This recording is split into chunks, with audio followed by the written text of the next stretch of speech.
अस्सलाम वालेकुम फ्रेंड्स। तो कैसे हैं सब? उम्मीद करता हूँ आप सब खैरियत से। मैं हूं आपके साथ चांद मलिक और आप देखें मैं YouTube channel CM fall ceiling. So friend, आज मैं एक 3 मरले की साइड पे आया हूँ जो कि डबल पोर्शन है। फ़िलहाल फॉल सीलिंग मुकम्मल है, लेकिन मैं आपको सिर्फ ग्राउंड फ्लोर दिखाऊँगा, एक पोर्शन दिखाऊँगा, इसके बाद जो है दूसरा दिखाऊँगा।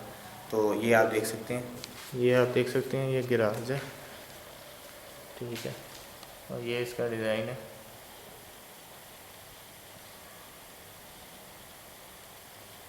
इसकी जो मेजरमेंट है वो स्क्रीन के ऊपर ही आपको बता दूंगा मैं। और ये टीवी लॉन्ग, ये आप देख लें।